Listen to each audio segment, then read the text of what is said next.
You're listening to Sarah Talk. It's political. You could run a fucking pet rock against Donald Trump, and I would vote for the pet rock. Yeah. That's where we're at. Yeah. Critical. One of the things that drives me nuts as an atheist is that my polling location is at a church.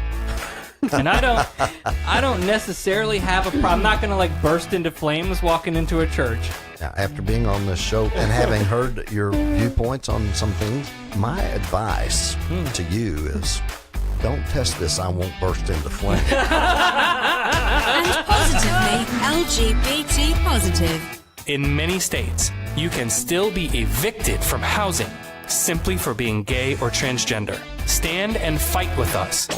Oh, and occasionally completely absurd. I don't know if you've ever seen a lightning bug, but he flies around with a flame of light coming out of his behind. The lightning bug got a flame coming out of his butt. It's a beautiful night tonight. All the sodomites are out. And now, from Orlando, Florida, your host, Sarah Austin. Hey, everybody. Good evening. Hello. Saturday night house party at Sarah Talk. I have in the studio with me, as always, my lovely wife, Becca, and we're also joined this week by a surprised last-minute guest, Michael Kaplan. Welcome back. Yes, I'm here. We are so happy to have you back. very We're so excited. Michael calls 5 minutes before we go live. I'm almost there. I'm almost there. Hello from the other side. Dan is here. Russell's here. Right? That's Aaron's Aaron's here. on. Yep. Everybody in the house. Dan is able to comment. Yes, Welcome Dan back, got his Dan. Facebook fixed. So it turns out what happened was Somebody. Dan blocked us. I don't think he did. No, he didn't. I think somebody hacked his account and blocked us, those absolutely. bitches. Right? Who would block little old us? I don't know. That's too bad. Russell says he likes the new clip, by the way. Thank you. Yeah, and thank you to Bob Doyle for That was awesome. contributing to that wonderful bit of audio. I have 11 pages of notes tonight. Of course you do. Well, we didn't have a normal show last week. We had an interview show, so we missed a lot of stuff. So, yeah. So we need to, like, jump right into it. Is that your cue to tell me not to talk? No. Oh, wait, your just- cue to tell me not to talk is to pull the blue knob down. It's when I turn your, it's when I push the mute button on your That's when he microphone. turns it off. He's like, okay, that's enough. Okay, She's- so the first few topics I have are kind of a more follow-up on this gun violence stuff that we've been talking about, right? So here's another example of a tragic shooting, which dispels this idea of having a handgun to protect your home. And we'll just get this out of the way right at the top of the show. If you need to skip ahead because you don't want to hear about children and guns, just hit the skip button. Okay. If you're listening oh, live, man, I can still hear you with my headphones if you're off. watching live, come back in a minute. A 7-year-old boy was shot and killed last week when his 5-year-old brother found a gun, the family believes, while looking for candy. The nonprofit data collection group gunviolencearchive.org currently lists over 160 children in the United States between the ages of 0 to 11 killed or injured by gun violence so far in 2018. 160 children so far. St. Louis Post-Dispatch reports the boy's mother, Michelle Lawson, 37, was too distraught to talk about the child's death, as you would be, and so her godsister, Erica Jones, has been acting as the family spokesperson. She says they believe the 5-year-old was in the parents' bedroom looking for candy, opened a dresser drawer, found a gun, carried it back to the 7-year-old Jermon Perry's bedroom, and that's where Jermon was shot as he sat in a chair playing a video game. The gun belonged to Jermon's father, Jericho Perry, 39, who did have a concealed carry permit and probably thought he was a responsible gun owner. Erica said he never thought the kids would get to the gun. And I don't want to put words into the father's mouth here, but let's operate on the assumption that he kept the gun to protect the family, stop an intruder, that sort of thing, right? Sure. It was in a holster in the drawer in the dresser, okay? If he had stored the gun properly to prevent the kids being able to get to it, then it wouldn't have been very useful in defending the castle, would it? No, yeah, you're right. Right. Right? Then I can't get to it when the guy Right. busts in my window to steal my TV or whatever people breaking into my house for. You put it in the safe and you say, hold on. Yep. I have to get my weapon. Yes. Right. Yes. If you could just wait a minute, I'll be right back with you, sir. I will shoot the hell out of you. What's really sad about this is that I'm sure he thought it was safe in his bedroom, in his dresser drawer. And listen, parents, nothing in your dresser drawer is safe. I can attest to that. I remember being 5, 6, 7 years old and going through my parents' dresser drawers. Sure. I remember getting a stool or a chair or whatever because they had this really tall dresser that was it's like probably my height now. Just like, nosy as hell. Just nosy. Yeah. Yeah. I can climb up and go, what's in the top drawer that I can't see and can't reach. So, right. So it turns out, according to the Pew Research Center, 48% of gun owners say they own a gun mainly for protection. Okay? So nearly half of people who own a gun report, I have it to protect myself, to protect my family, to defend against intruders, right? Yet recent data from a Harvard University analysis of figures from the National Crime Victimization Survey looking at data collected from 2007 to 2011 shows that people defended themselves with a gun in a bit less than 1% of the time. Okay? Less than 1% of victims of non-fatal violent crimes used a gun to defend and protect themselves. 0.8%. Okay? And I can hear your argument already. I can hear it. Well, imagine how much better it would be if we all had guns and used them to defend ourselves 99% of the time instead of just 1% of the time. I can hear it. I can you never do that voice again, please? It sounds like the Old West to me. You know? Yeah. Like, meet me out in the town square and we'll settle this like men. Right. With a duel. At noon. Yeah, right? Like, let's all just carry guns around. I'm bringing Twizzlers. You'd think we'd become a civilized society by now. Nope. Nope. And Too much to ask for. maybe when it comes to this problem that we have with school shootings, maybe you're thinking, okay, I don't want my teachers, my kids' teachers packing heat, right? As we did. And there's news that came out from our school district that of the options that they had to take, one of which was like pay more actual police officers.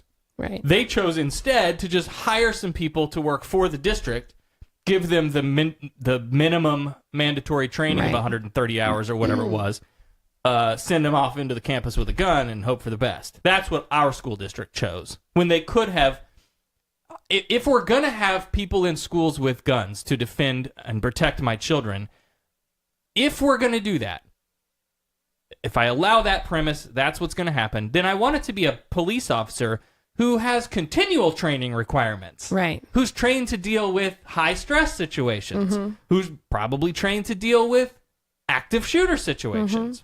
Not some Joe schmuck off the street who's into guns and wants to be a security guy. Well, and who also very likely, in most cases, they get this training and they're never going to have to use it, hopefully. You know, and then... But then, like, years go by, and then all of a sudden now they have to rely on this training that they had years ago. Right. Okay, so Aaron says, if my teachers were allowed to carry guns, I would have been dead a long time ago. I know you, Aaron. Me too. And I think you're right. Okay, so a school in Pennsylvania is taking an entirely different approach. They're handing out miniature baseball bats to all 500 of its teachers. Nice. Now, this is only part of their larger plan, but the bats are 16 inches, like the kind you might buy as a souvenir at a baseball game. Oh, we have one of those somewhere. Oh, wait, I missed the joke. So I love 16 inches. Mill Creek. I don't know Got what it. I would do with 16 inches. Ooh, yikes. But we can totally... That's an entirely escalated different quickly. show, yes. That's Sarah Talk I wish After Dark. I had known this was going to come up. I would have had that one we have in the closet back there, and I would have taken it out and shown you. Yeah. I What do you do? got a rainbow So one. listen. Go on. Mill Creek Township School District Superintendent William Hall said the bats could be used as a tool against an active shooter, just like any other item in the immediate classroom, adding that they will remain locked in the classroom and are only to be used in a hard lockdown situation. All I can picture right now is Morgan Freeman as Crazy Joe in Lean On Me, That's all I can see right now. That's it. That's standing outside with the baseball bat. With a little baseball bat. Yeah, right. Yes, yeah, right. With a little miniature baseball bat. Yes. Okay. Show goals. Somebody needs to Photoshop a picture of Morgan Freeman holding a miniature baseball bat for the show. After media coverage and the internet mocking the whole thing, Superintendent Hall posted an update online that said, quote, "They were distributed to our teaching staff as a symbolic reminder of the district's change in its current response from shelter in place, hide, to now include the options of running or fighting back. It's not the primary deterrent, but rather it is something that may be used in an emergency situation and symbolizes our intent to take an active approach to defending our students and staff under threat." They're coming with a gun. What the heck are you going to do With a bat? fucking bat. Yep. And a small one. Those Like, bats okay, gonna- a big, like, Louisville Yeah, steel like bat yeah. might deflect a bullet if you hold it in the right place. Right. Well, that's the thing. Somebody commented, my favorite comment was somebody said, like, what are they going to do? Like, use it Jedi lightsaber style to, like, deflect the bullets back to the, like. It's a little piece of are you gonna toothpick. It do ain't with going to the do anything bat? up against a bullet going, oh my gosh. I don't know. What's going to happen is those kids are going to get a hold of that bat and hit the teacher with it. Yeah. That's Yeah. Right. Yeah. Oh, no, it's going to be locked in the classroom because, again, we have to lock Right. up our weapons so that they're useless. Anyway. Oh my gosh. Okay. So, this is the last story in the. Yeah, okay, good. Climbing up the hill now, right? Bringing it home. Okay. Here's an interesting news story. Republican Governor Phil Scott of Vermont signed into law this week the state's most restrictive gun control measures ever in the history of the state. Now, this is a guy who has an A rating from the NRA.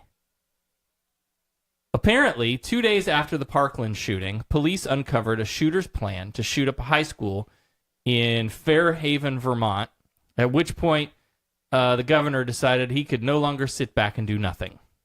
From the Washington Post. The realization caused him to, quote, do some soul searching.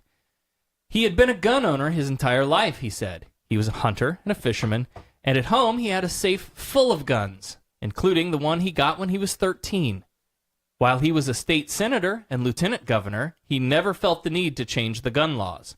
He thought the state was somehow different from the others, somewhat insulated from the violence the rest of the world was seeing.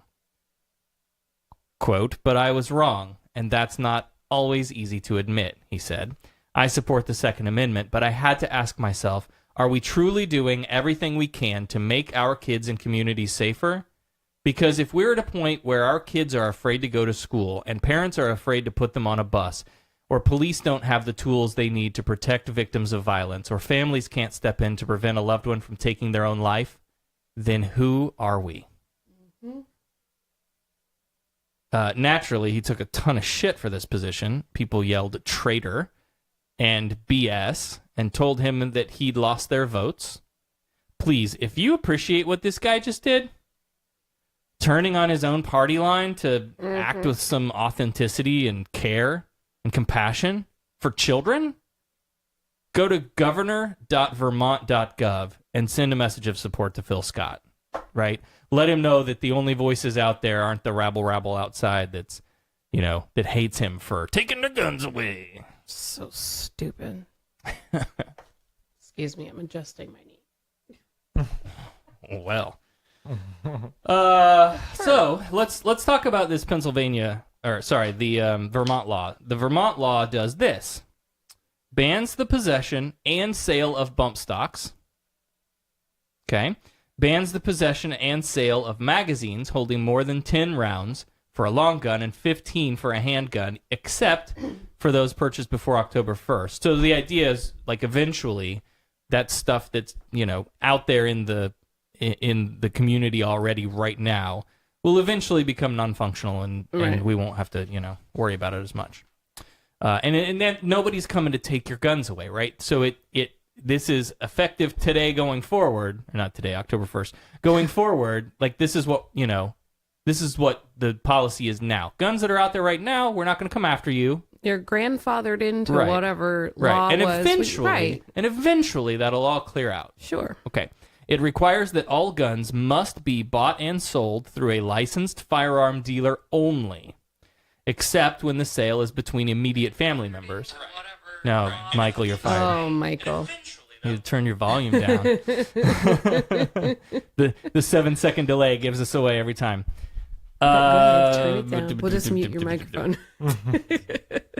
Except when the sale is between immediate family members. Now, I'm not sure how they're going to enforce that, like, for private sales. So, like, I could have said, hey, Michael's here for the show tonight. After the show, we turn the microphones off. Hey, man, I got a gun. You want to buy it? Who's gonna know at that point, right? Right. In a private sale that we have done that. Mm-hmm. So, yeah, there may be some more things you can do. But it does address that gun show loophole, right? You can't just go to a gun show and buy a gun from somebody that's set up unless they are a licensed firearm dealer. Mm-hmm. Okay. Buyers must be at least 21 unless they complete a state hunter safety course or are in the military or law enforcement. Okay, I can go with that. I learned to shoot a shotgun when I was 13 or something like that. My grandfather took me to a hunter safety course, and we learned how to carry it and, what you have to do if you're out in the woods and, how you should dress for safety. And I learned all that shit. And operate, I couldn't shoot for nothing, though. Like, we had to shoot clay pigeons, and I just couldn't do it. But, like, okay, I get that. Sure. Because my grandfather would have taken me hunting, and I would have needed to operate it. And he may have wanted to, give a gun to me for a gift. All right. That I understand. Again, on Sarah's scale of take the guns away, everybody gets guns, I'm trying to float in the middle. That's all I'm saying. Okay. And it allows for police to confiscate a gun from a person under certain circumstances. Like if you're arrested for domestic violence, they can take your gun. Good. Hallelujah. And then the presiding judge will determine whether or not you get it back or when you get it back, depending on the situation. Senate Bill 221 allows the state to apply an extreme protection order, which would prohibit that person from possessing a firearm for up to 1 year, again, depending on the facts of the case. So, again, I say that was governor.vermont.gov, and go tell Phil Scott that thank you for some common sense. Yeah. Again, like, as a Republican making those moves, that could have been that could be the nail in his political coffin. Could be. But, you got to do what's right. Now, we haven't heard a lot about the bathroom police lately, but there's a news story lit up the internet on fire again. A drunk man entered a women's bathroom in Chicago Target store and pushed into a stall that was being used by a young girl and exposed himself.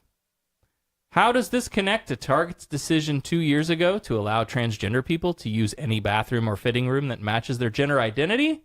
It doesn't. It doesn't. Totally different direction. But that doesn't stop the swarm of hateful right-wing Christians from coming out of the woodwork again. Evangelist Franklin Graham wrote this scathing Facebook post, quote, "Why is anyone shocked? Target prides itself in its policy that allows biological men to use the women's restrooms. On Sunday, in one of their Chicago area stores, a man entered the ladies' restroom and exposed himself to a little girl who was at the store shopping with her mom. Customers interviewed were right. It's very sad. And it is so preventable. The American Family Association is calling again for a boycott of Target stores. You can sign it at some website I'm not going to share. Call the Target headquarters. Let them know what you think of their decision.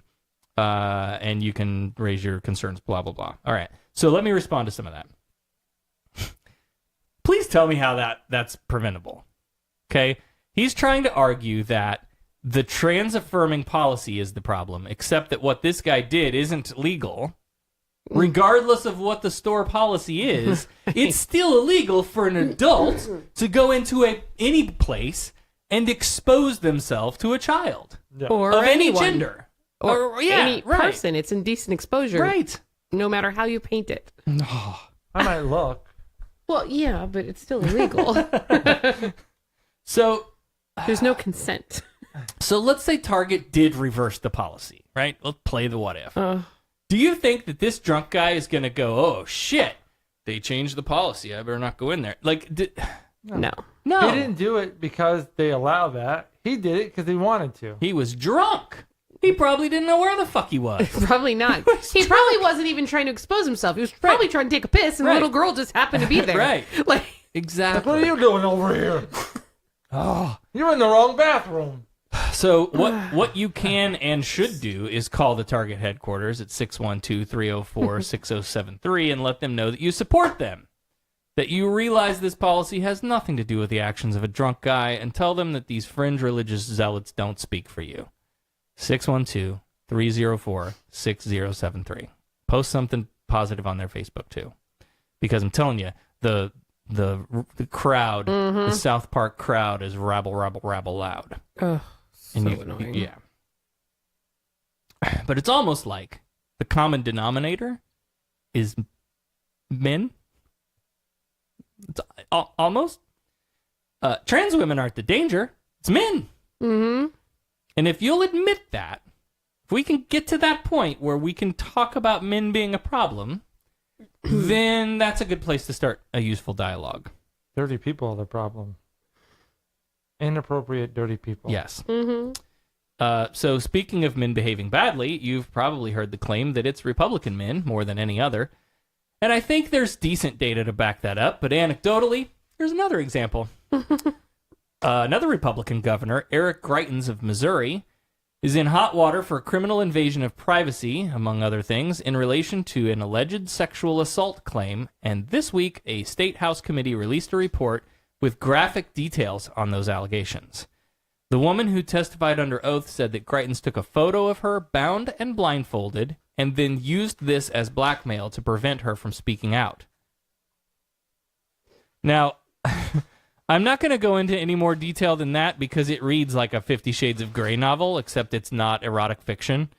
And if you want, I don't know why you would, unless maybe you're from Missouri and this is your governor. But I'll put a link to the Kansas City Star article. They posted the full report from the House committee, and you can read this for yourself. It's very graphic.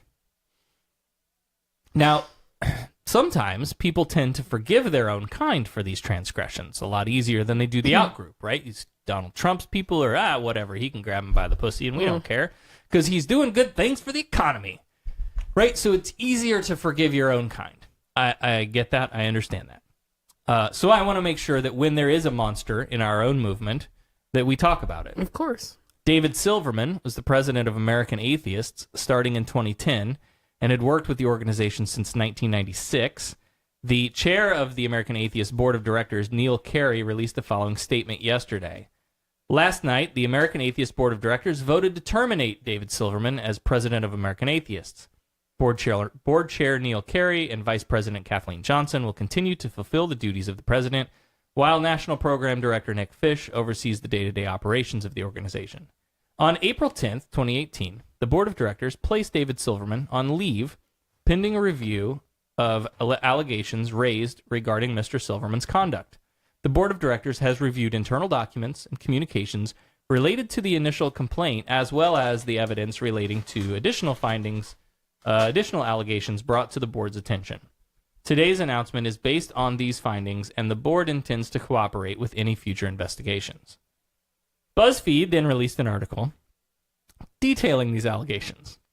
The complaint being investigated was from staff concerned that Silverman had not disclosed financial and personal conflicts of interest relating to the promotion of his book, and the appointment to a senior position of a woman with whom Silverman was allegedly having a sexual relationship. Other accounts from other women claimed that Silverman sexually assaulted them. In a statement to BuzzFeed News, Silverman's lawyer said that Mr. Silverman denies any wrongdoing and has never had non-consensual sexual encounters, adding that at the time of the alleged incidents, Silverman and his wife were in an open marriage.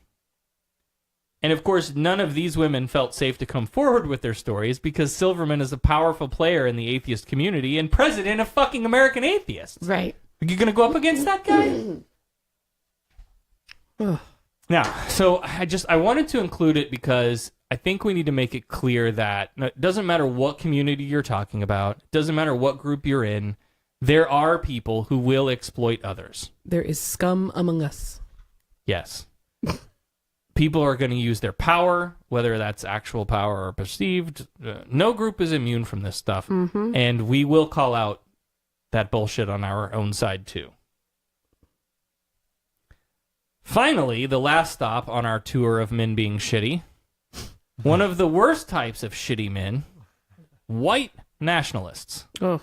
3 men from rural Kansas are on trial for an involvement in a domestic terrorist plot to murder Muslim refugees. Whoa. Around the time of the 2016 election, Patrick Stein, Curtis Allen, and Gavin Wright were charged in a plot to use bombs on an apartment complex in Garden City where they said Somali immigrants were living. And I'm pretty sure we covered this when it happened. It sounds familiar. A HuffPost article describes the extensive interaction Stein had with an arms dealer who was actually an undercover FBI officer. They wrote, Stein, a right-wing militia member who thought Trump was the man, dubbed himself Orkin Man. Muslims were cockroaches, he thought, who needed to be exterminated. Now, right-wing militia member? This is your gun guy, folks. This is Captain Second Amendment. On recordings provided by the FBI, Stein said, quote, I'm sick of seeing these motherfuckers coming into this country. They're here for one reason and one reason only.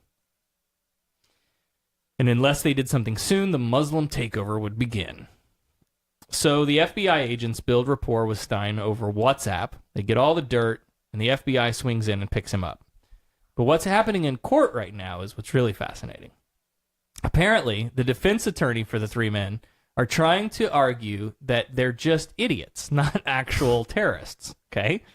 During cross-examination of the undercover officer, Rich Federico, public defender representing Allen, asked why the FBI didn't inform the local police department so that they could go knock on the door and say, and I quote, hey, knucklehead, we know what you're talking about. Knock it off. End quote. It gets better. Lisa Burkauer, the Justice Department Civil Rights Division prosecutor, asked the undercover FBI agent, quote, have you ever heard of law enforcement responding to a plot to commit mass murder by going to the person's house and knocking on the door and saying, hey, knucklehead, knock it off? He said he hadn't. She asked, have you ever heard of a law enforcement officer responding to a plot to blow up a building by saying, hey, knucklehead, knock it off? He hadn't. The defense also argued that the men were hoodwinked by fake news on Facebook and then unfairly exploited by the government, i.e. the undercover agents, targeting them for their conservative beliefs. You're right, Dan. Yeah. I haven't. I will. I'll take a break to... I'm going to take a break, actually. To booze up? And no, booze up. Yeah. So, okay. So let me end this right here by saying, right-wing militia. Let's make sure these guys are armed, right? For sure. These are the guys. These are your guys. Let them have their weapons. Rise and don't up against the lock government. them up. Okay. I was going to take a break here, but I think I'm just going to roll through it. Okay. It's your show. Yeah. I don't know. We may take a break at some point. Maybe. You got 11 pages. You know what? I'm going to take a drink. So let's do this. When we come back, we're going to talk about some religious news. There's a woman who used an interesting way to wake up her son for church on Easter Sunday. That was a lot of fun. Coach Dave Daubenmire is back. We have lots more to get into, and we'll do that when we come back. That was loud. That was loud. We'll be back right after this. You're listening to Sarah Talk.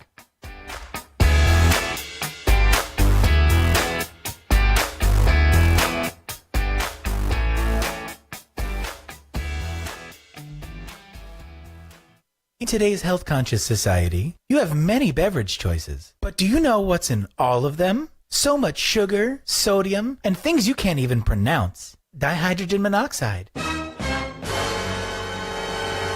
What's that? Sometimes you wish you just had a simple, more elegant solution for your beverage needs. Introducing H2O. The first ever chemical-free thirst quencher. H2O is simple, simply composed of 3 portions of 2 elements, hydrogen and oxygen. H2O means chemical-free, unlike water, which is filled with all sorts of shit. When we tested H2O, we found traces of no other elements. So pure, the bottle may as well be fucking empty, with all the same nutritional content as a breath of cool mountain air. First widely featured on Goop.com, actress Gwyneth Paltrow revealed that she exclusively uses H2O for her vaginal steaming process. After all, why use water when you can steam it with H2O? So now we invite you to run out to your local garden hose and drink that shit. Remember, it's not water, it's H2O. H2O bottled by Flint Bottling Company in Flint, Michigan. Product not actually endorsed by Goop or Gwyneth Paltrow. Please do not use H2O for vaginal steaming, or better yet, please do not steam your vagina. H2O is actually just water. Water is a set of molecular compounds. It's a chemical. Everything is a chemical. I was feeling so alone. I was going through a really difficult time. I didn't want to bother anyone. I didn't think they'd understand. It was tough at first, but I did it. I'm glad I asked for help. I asked my teacher. I asked my dad. You can do this. Whatever it is, ask for help. If you're thinking about suicide or need support, call the Trevor Lifeline at 1-866-488-7386. Ask for help.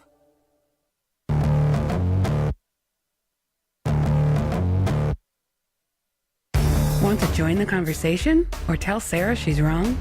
Email producer@SarahTalk.com or call 224-40-SARAH. That's 224-407-2724. Now, more Sarah Talk. Welcome back to Sarah Talk.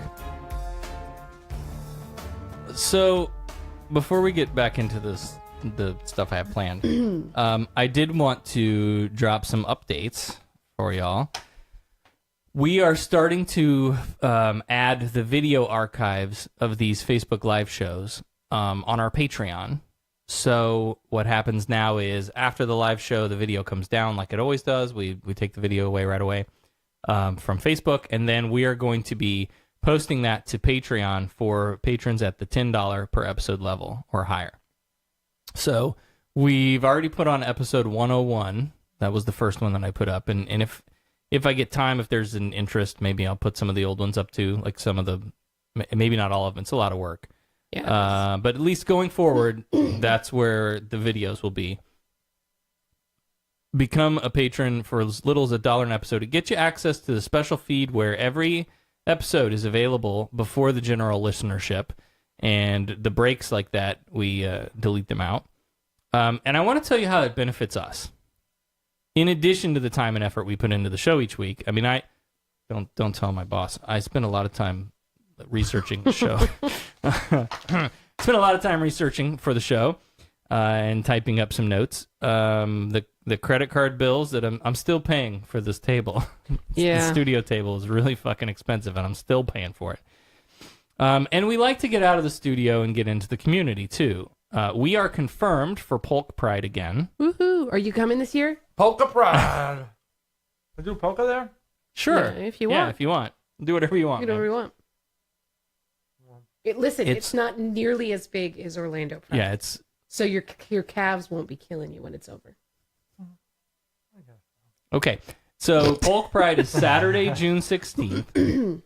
Saturday, June 16th. That's a local Pride event in Lakeland, Florida. Your patron dollars are helping us pay for the booth space and the electricity so that we can go out and do events like this. And speaking of our calendar, so Polk Pride is on June 16th. The following weekend is Pride 48's streaming weekend that we did last year, and we're hoping to be a part of that again this year.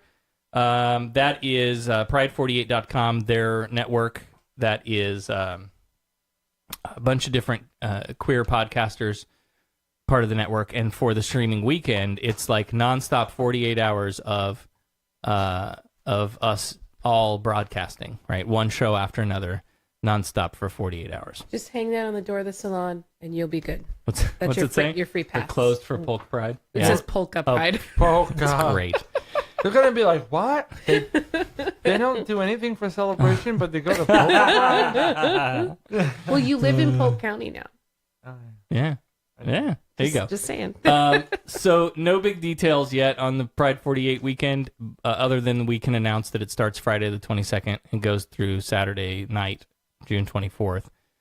48 hours of LGBTQ podcast and podcasters. It's a lot of fun. So mark your calendars. We'll give you more information when we have it. Okay. Art Bell died yesterday. Who's that? Art Bell is he was this crazy alien guy who lived in a trailer out in the desert, big into Area 51 and aliens and the cover-ups and but he broadcast the show literally out of like a tin can in the middle of the desert. What did he die from? In the middle of the night on AM radio. So, rewind, back when Sarah was working in radio, one of my first jobs in talk radio, I had to monitor the station overnight. I did weekend overnights. And Art Bell's Coast to Coast was like 3 hours of that broadcast, right? And I was just making sure that the computer was doing what it's supposed to do and playing the commercials when it's supposed to play them. So I would just sit there and listen to the weirdest shit that I'd ever heard. No, I didn't research a whole lot of what happened with him. Okay. Died at his Nevada home at 72. Oh, he was old. Yeah. Oh, 72? yeah. Oh, yeah. He died of oldness. He created the show. 72 is not really old. Well, it is for some people. It depends on what kind of life you've lived. Yeah. He created the show in 1993. Was the most listened to overnight radio program. I could agree with that. The most? I thought that was, what's his name with all that? Overnight? Yeah. Who? What's his name? All the sex talk and stuff. I don't know. I don't know. What's his name? I don't know. I don't know who you're talking about. I don't listen to overnight radio. Autopsy was scheduled for later this week. No. He wasn't overnight. Was he overnight? No. Anyway, so they haven't determined the cause of death, but old is probably part of it. It's probably oldness. Okay. I'm sure it wasn't an alien probe. Ooh. I've been probed. Dan wants us to turn on the sound effects to the coasters. Oh gosh. So that the There's audio sound effects? podcast listeners can play along. So Dan's Sarah Talk drinking game He's is expanding his game idea. This every is good. every time the coaster lights up, you have to take a drink. You got to actually put something on it though. Okay. My cup is empty. Yeah. What the heck is that? That'll get wrong sci-fi series. I think that would get really old annoying after a while. This is a game? Because it's not just when you put it down; it's when you pick it up too. Yeah. Yeah, turn down.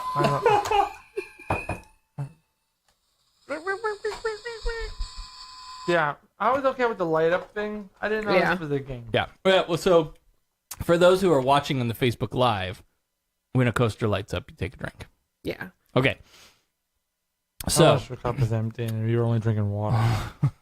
It's really cool when you put like a cool color, like orange juice. yeah, it lights up the drink. The Mountain Dew looks like an alien drink in here if it's in a solid glass. It's really cool. The Tennessee House of Representatives passed a measure last year that would change their state constitution to say, quote, "We recognize that our liberties do not come from the government, but from Almighty God." The resolution moved forward in the Senate last week, being cleared by a Senate Judiciary Committee with 6 yay votes and not a single no vote. Where was Simon Cowell? Now, amending the Constitution is a big fucking deal, okay? So let's say this thing moves forward in the Senate. It would have to pass by a majority during this current General Assembly. Then pass by at least 2/3 next year. Then it would have to be approved by voters during a gubernatorial election year, which is 2022.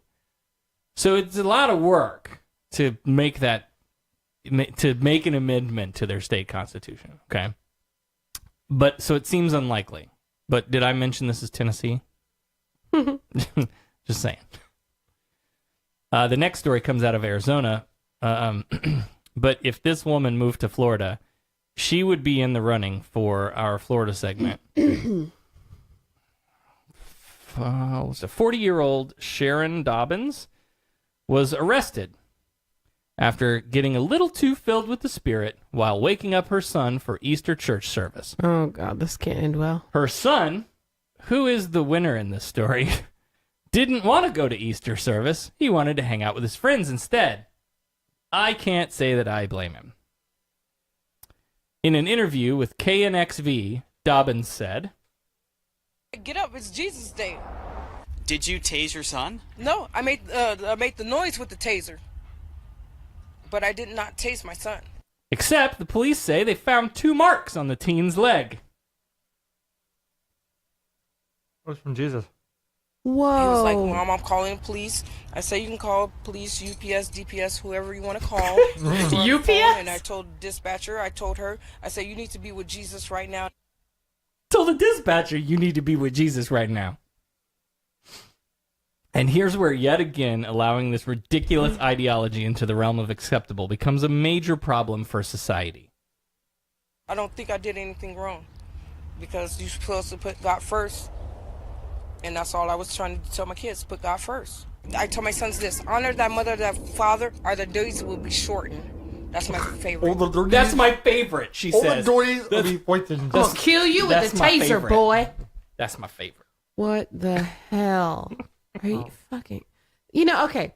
My mom, on Sunday morning when we weren't getting out of bed, and Russell can attest to this, she pit us against each other. Whoever was the first one out of bed got to go dump a glass of ice cold water on the one that was still in bed. And I thought that was bad, but at least she didn't have a taser. Right? Jesus. Literally. Dobbins was charged with 1 count of child abuse with intent to cause harm. And I would just like to submit the following statement to the jury. Putting God first is not a great idea. Can we just not? Let's not. Speaking of archaic Iron Age religious nonsense, this story comes from the garbage state of Texas. Ooh, Texas. All the way from Texas. 16-year-old Marib al-Hishmawi was reported missing on January 30th, having been last seen leaving Taft High School, where she was a student.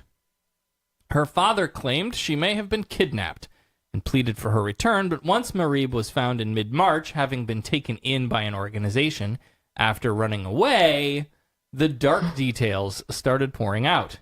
According to Bexar County Sheriff Javier Salazar, the girl's family had arranged for her to marry a man in another city and that a sum of $20,000 would be exchanged. Whoa. Just want to let anybody know if they want to marry me for only 15 or 10 or best offer. Dollars. Just dollars. That I am free anytime between now and then. I missed you. I come with a small dog. We'll filter those applications for you if you'd like. If you want to send your application to producer at SarahTalk.com, we'll filter those through and send you only the best. I do hair. Right? You'll right? always be styling. Listen, your pubes will look so good. Okay, now, if you're not furious yet, which you should be, hold on. Salazar said, quote, "This young lady at various times over that time period was subjected to some pretty bad abuse because she didn't want to be married to this person. Several times it was reported to us that this young lady was abused with hot cooking oil being thrown on her body. She was beat with broomsticks. At least at one point, she was choked almost to the point of unconsciousness. The FBI was called in to assist the investigation due to al-Hishmawi's ethnicity and help the sheriff's office navigate language barriers and understand cultural aspects of the Iraqi girl's life." Now, here's some cultural knowledge for you. Yeah, I don't want any of that. See, I'm not, No. That's going to have to be put in the contract. Right? No abuse. Right? Women, especially your children, Right? are not property. I don't give a fuck what your old dusty desert scribe said. You do not sell your children into marriage. And don't give them any of the cash? You don't smack them with a stick. You don't pour hot oil on them. They're your children, for fuck's Right? sake. That's fucked up. I can't. Oh. Mareeb and her 5 siblings, between the ages of 5 and 15, are now in the custody of Child Protective Services, and her parents were charged with continuous violence against a family member and taken into custody. They were later released on separate $30,000 bonds each. Oh, that's not enough. No. Especially when there's a $20,000 bribe out for their daughter. Their daughter.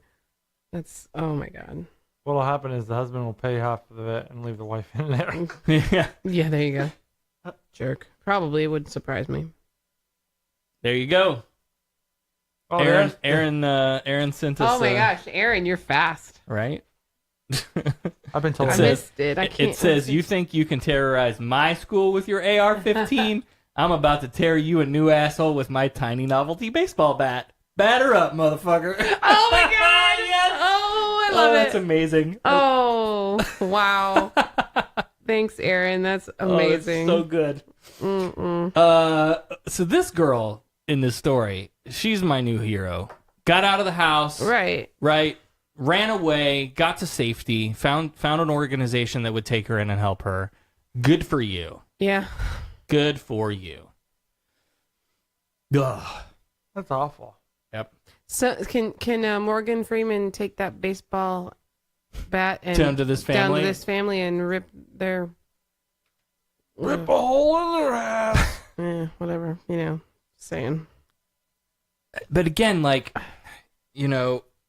this is what happens when, if you allow, and I don't want to be one of the slippery slope peoples, but once you allow this is my religious belief, so it's okay, on things that aren't harmful, directly harmful to others, then that gives credibility to the terrible shit like this, that you say, well, that's just our culture, that's our religion, that's what my beliefs are. Your culture is to sell your kids and torture them? Happened every day in Old Testament. Yeah. And in the Quran, Jesus. I don't want to study any of that. No, I'm telling you. It's disgusting. Look at this face. I mean, come on, oil? Okay. Michael, you might appreciate this next story. About semen? When is a coach not a coach? Oh, Jesus. When it's the disgraced former high school football coach turned internet pastor Dave Daubenmire. He's probably one of my favorite, batshit crazy evangelicals to make fun of, because this guy is just out there. But you don't have to take my word for it. Masturbation is homosexuality. What? Masturbation is homosexuality. Now let him explain. You're having sex with a man. What? You get it? Now you're putting images of a woman in your mind, but you're having sex with a man. Playing with your penis, you see, is having sex with a man, so that's gay. What? I mean, I'm gay, but right? My penis is me, not another guy. Stay with it. That's where the devil will take us if we give him free rein in our minds. That's why I said in the commentary that I wrote yesterday, I don't know if I have time to read it, and I don't know if I should read it. No, please don't. Lord, please don't read it. Sex is a behavior, guys. It's a behavior. An orgasm. Oh, do I have to say that, Lord?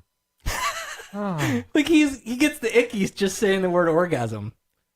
Orgasm. Like it's Beetlejuice. Like what's gonna happen if you can say it? There's milk everywhere. He probably doesn't like the word vagina probably either. Not. Yeah, probably not. I don't like the word vagina either. Well, okay. This just sounds awful. I just got to say it. Sometimes one of the greatest feelings that you could ever have is a bowel movement. Yeah, well, I can agree with that. When I take a shit, it tickles me a little bit. As a kid, I was confused. As an adult, I am excited. I'm like, it's time to shit. Oh, my God. I see you're going to connect with this. I'm glad you're here. Listen. You guys ever had one of those moments where you thought you could never get home? It's like, man, I hold it, I got to get home. Can you run in the house? And the relief that comes. Well, is that feeling any different than the relief that you get when you have an orgasm? I don't know, but I'm getting a stiffy. Keep it over there. Oh, man. I don't know. If you saw this guy, you'd probably lose it. No, don't do it to me. I don't have a slide whistle sound effect, or I would play it right now. Note to self, slide whistle sound effect. Okay. Both of them are temporary releases and feelings of pleasure. One is associated with sex and one isn't. They are bodily functions. Oh, man. Don't laugh at me. You know I'm telling you the truth. Now I just want to go home and take a shit. Like, at the end there, I almost feel like he was making a joke. They're both bodily functions. So my next statement would be like, so then there's nothing bad with orgasm. There's nothing bad with masturbating. It's a bodily function. So I can masturbate and shit at the same time. But he starts here and ends up. I don't know. I just don't understand. I wonder what that would be like. Let's stop it. Couldn't tell you. Okay. Of course. Who cares what an old white Christian man thinks about masturbating or being gay? Masturbation is generally a healthy exercise for a person to learn about themselves, to at least know what to communicate to their partner. Mm-hmm. It's a stress reliever, generally not harmful. So maybe the better question is, when can masturbation be harmful? Answer. At work. When you're a 42-year-old Maryland pastor caught masturbating in front of dozens of teenage girls. Oh, my God. That could be definitely Glenn Travis Strickler, who listed his occupation as pastor in court documents, was arrested and charged with indecent exposure. The students, ages 15 to 17, shocked, said they saw Strickler driving alongside the bus with his penis in his hand, smiling and looking at the girls while masturbating. One of the girls took out her phone to record some evidence. Police said the video showed his face and penis and also showed the license plate of the black Honda Civic, which was registered in his name. So, police roll up at his house, and when confronted, he denied knowing anything about masturbating in front of a bus of teenage girls. That is, until police showed him the video of himself masturbating in front of a bus of teenage girls. Quote, well, yeah, that's me, he admitted. He told police he remembered the outfit he was wearing that day because he'd worn it while conducting a funeral earlier that day. He also told police he knew he hadn't finished because he didn't have to clean up. Oh, good front row. Strickler was charged with 13 counts of indecent exposure. But he didn't finish, so does it count? Yes. Yep, it does. Yes, it does. Now, in researching for this story, I thought, as you might have all, where is this guy a pastor and what does his flock think? Well, his LinkedIn profile led me to a pastorglenn.org, which looks like it was created in 1998 with Paint Shop. It appears he doesn't preside over a church, but lists his business as pastoral services. Pastoral services provided by Pastor Glenn, offering premarital counseling and weddings, pulpit supply and guest solos, singer too, memorial services and funerals. It has his contact information, though it does say in a 1998 style font graphic, quote, this website is under construction. Who puts that on your website anymore? This website is under construction. Contact Pastor Glenn with any needs. Obviously, he really means any needs. Wow. Yes. Now. Holy. That guy exhausts me. Crap. Dan says Becca looks completely repulsed. I am. Yes. I am. I'm Yes. like, what the hell? Right?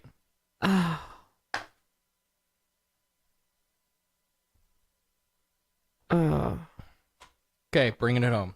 All right, we got something good? The best stories start with... Two in the pink and one in the stink.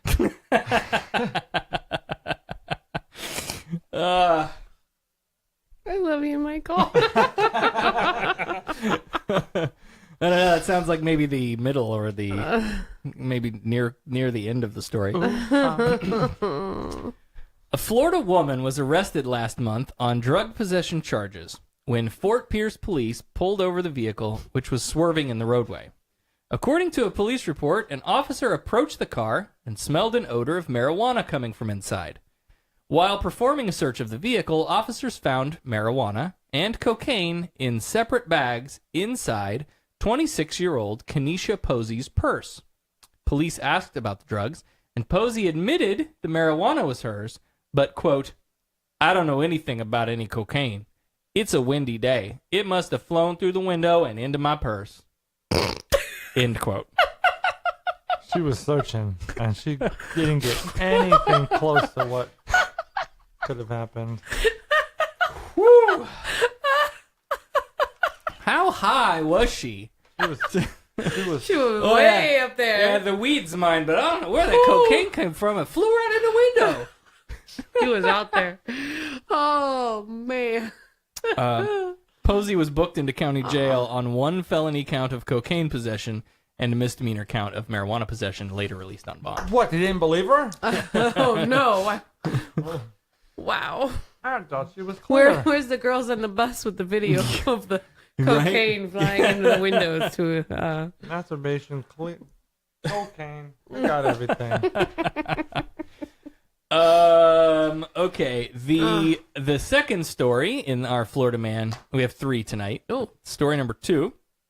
A 17-year-old student at University High School in Orange City was arrested last week after he bit the head off of a chicken on campus over the weekend. Oh, God. A school resource officer, after hearing about a student bragging about biting off a chicken's head, arrested the teen on charges of animal cruelty and trespassing on school property. Andrew Gant, spokesperson for the Volusia County Sheriff's Office, said, quote, "Upon arriving at campus on Monday, a teacher discovered the headless body of a chicken in the parking lot. The chicken's head was later discovered inside the chicken coop, and eggs had been thrown at the gym against the gym doors. The chicken coop was part of a farm-to-table event that had been held earlier in the day." Move over, Tide Pod Challenge. Right. I swear to God, you should never bite. Oh, my gosh. That just gives me a gag reflex, and I don't usually get one of those. You're right, Michael. You never should bite that off the cock. Never. Gosh. Oh, my gosh. He could have caught a disease. Mad chicken disease. Oh, my God. I think he already had a disease if he was willing to bite the head off. Yeah, right? Oh. Okay. Yeah. Okay. And the third and final story in the Florida Man tonight, 38-year-old Altamont Springs woman, Siobhan Perez, asked her boyfriend to fix a leaking pipe in her bathroom. You've been waiting to do that all night, haven't you? While he was at her apartment for Easter dinner. But while he was fixing the pipe, he noticed Perez holding a container. According to a police report, he asked her what was inside the container, and Perez replied, "It's gasoline, you son of an expletive," which I can only assume to be son of a bitch. "You're going to pay," and began spraying the man with gasoline. What? The ex-boyfriend soon noticed he was on fire and began taking his clothes off. God, this story is just getting really horny? Was she horny? Yeah, I think so. Take off your clothes. I'll burn it off for you. It's getting hot in here, so take off. No? Okay. Sorry. Perez was locking the door to prevent him from leaving the now burning apartment while spraying more gasoline all over the living room. The man was taken to ORMC with severe burns on his face, chest, arm, and hand. And if that all sounds pretty tragic, it is, but what makes this story part of our Florida Man segment tonight is this. Before firefighters arrived to the apartment, Perez realizes, "Oh, fuck, I forgot my dog in there." Ran back into the burning apartment to save it. Police said she suffered from smoke inhalation and had to be intubated and sedated at ORMC. She's being held at the Orange County Jail without bond on charges of attempted homicide, arson, and kidnapping. I'm confused. So he was just trying to fix ex-boyfriend. her pipes? Ex-boyfriend trying to lay some fix her pipes. And then she's all like, "Oh, fuck I'm gonna murder you. I'm just gonna. I'm gonna burn you. You didn't do the pipes right." Well. Right. Wow. Yes. That's just evil. That just took a turn. But you know Poor what? guy. That tells me that somewhere karma works faster in some situations than others. What happened to the dog? Yeah, right? That poor thing was stuck in the middle of that. Yeah, no word on the dog. All right. Your choices tonight. A very blustery day indeed. That's not how you choke the chicken. Or, you're going to pay, my pretty, and you're... Oh, shit, my dog! Vote now. I'm voting for the flying cocaine. Okay. Michael? I like the cocaine. Yeah. Oh, we have him on tape now Everybody saying likes I like cocaine. cocaine. I love cocaine. That's just ridiculous. Like, yeah, it's lighthearted and ridiculous, Right. not vile and disgusting. And what kind of evil people she live was in Florida? grasping for whatever she had, and she had nothing. Yeah. Right.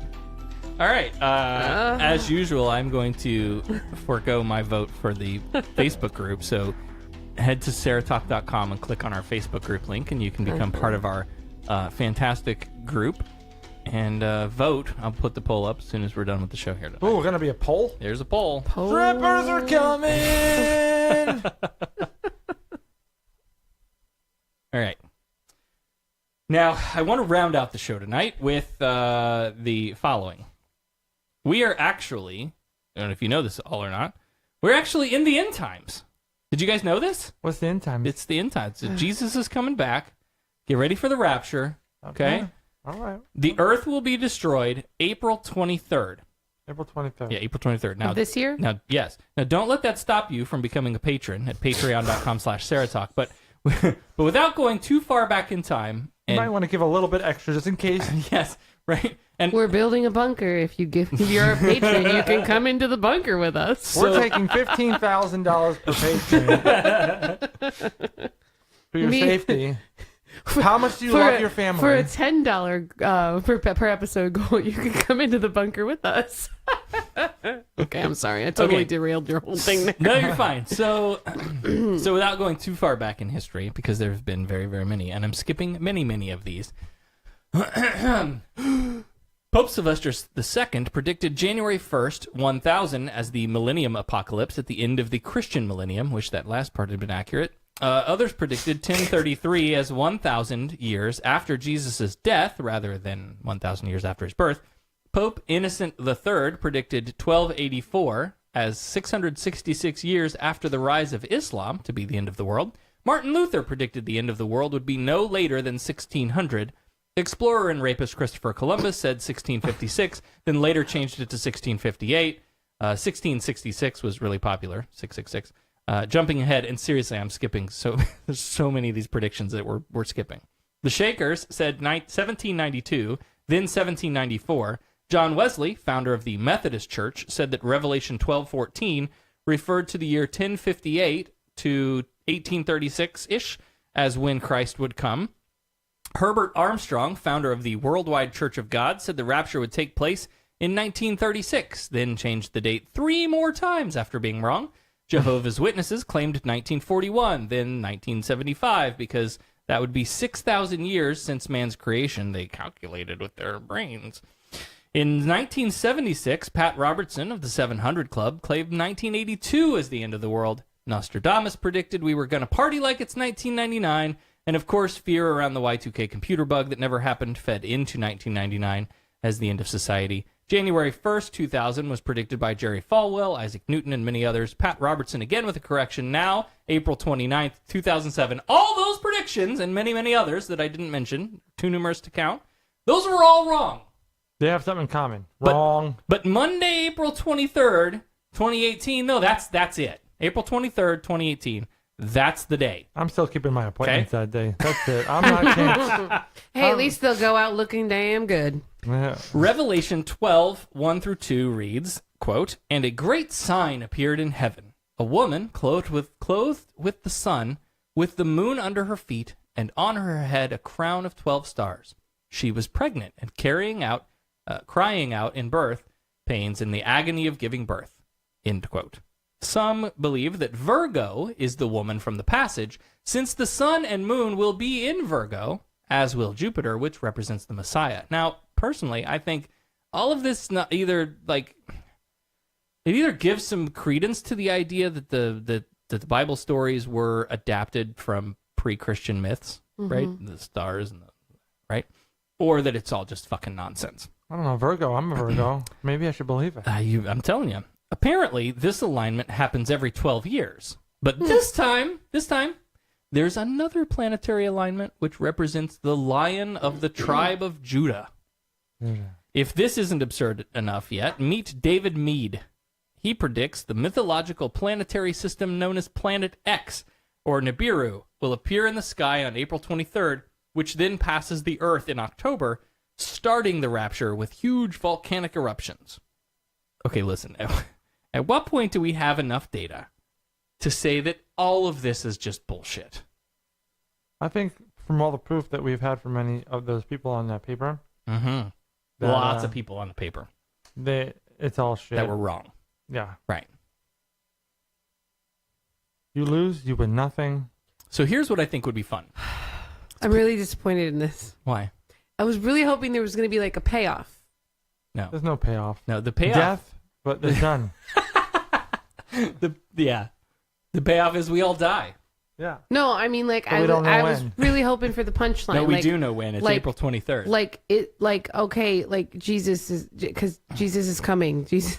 I was I'm just, glad I came to is this that when the episode. new Jesus sex tapes are going to be released? Like, that's, I don't know. Jesus had a sex tape? That's what I'm saying. He was I wonder coming. how big it was. I bet you it was freaking huge. Huge. Well, he was perfect, so. Like what an is 11. perfect? Yeah, what Right? is perfect? 11 would be too big for that. I would say in like a Just nice depends. It's how, 9. Depends would on be how you're good. going to use it. Yeah, that's true. Depends on what you're going to do with it. Yeah. Yeah. Okay, so let's do this. Let's play a fun little game. Ooh. I want to hear from you, the listener. How would you be celebrating the rapture? Okay. Do you have things you want to finish before the end, or like does that stuff even matter anymore? And we know the end is coming. Why bother? Maybe you'll be up on a rooftop with a sign that says "Take me home."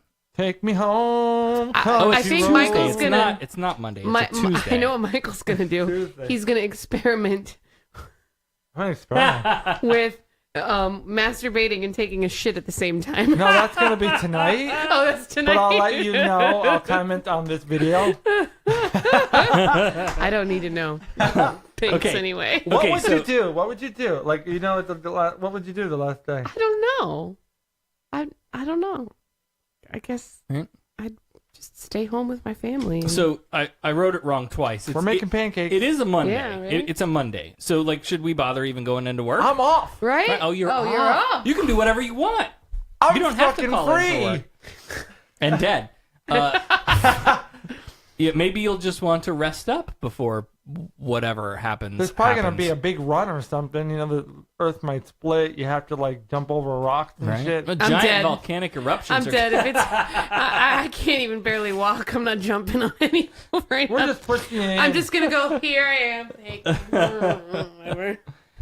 Okay, so let us know. Tweet at Sarah Talk Radio. Post in our Facebook group, Sarah Talk Podcast Listeners. Send an email to producer@sarahtalk.com or leave a voicemail at 224-40-SARAH.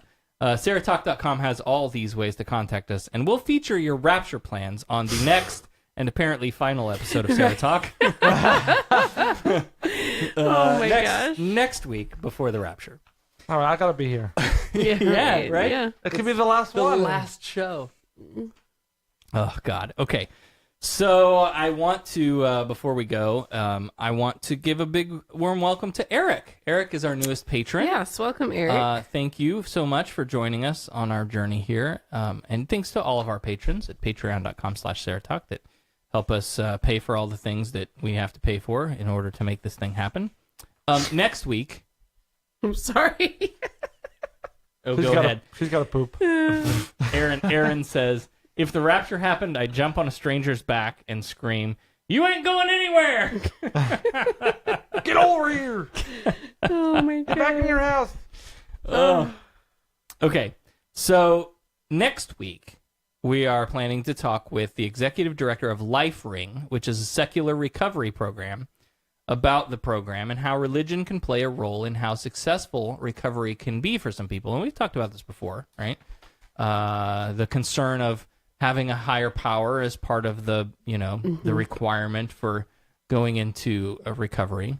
And if you're not a spiritual or religious person, like, does that ostracize you from does that affect your ability to successfully recover from your addiction? And he has a personal journey to share with us about his own involvement in 12-step programs that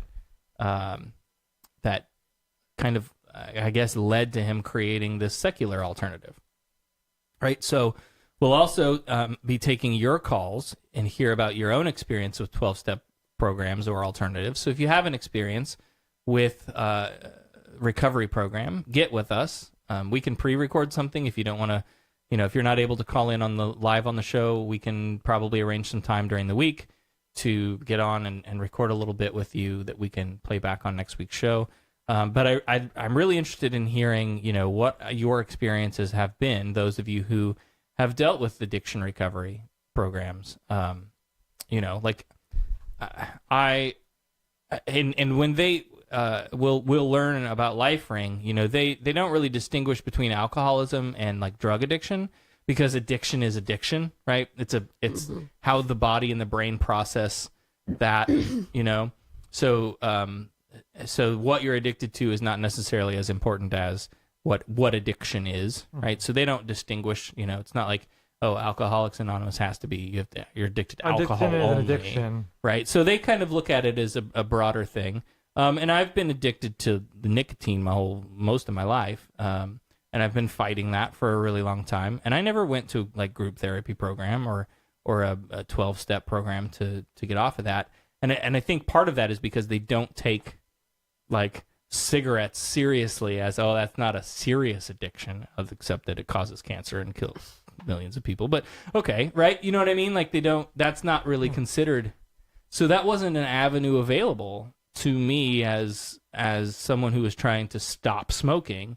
So I don't have any personal experience. I don't have a dog in the fight. I have some biased opinions of what I think because of my lack of religion, what I think about it. But I want to hear from people who have actually gone through it and see what your experiences have been. So get a hold of us, producer at SarahTalk.com, 224-40-SARAH. Let us know if you want to be a part of next week's show. It could be the last show. Could be the last one. You never know. Be there or be squashed. Could be the last one, but probably be not. Squashed. Be squashed. All right. That's all next week. Tune in Saturday at 8 p.m. Eastern, live on Facebook. Follow the Sarah Talk page. Join our group to get live notifications. Be part of the show. Michael, thanks for coming in again tonight. We love you. Thanks for tuning in, everyone. We'll see you next week. You've been listening to Sarah Talk. Sarah Talk is made possible by listener support.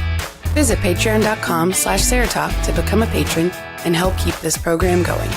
Contact Sarah and Company by email at producer@SarahTalk.com or call 224-40-SARAH. That's 224-407-2724.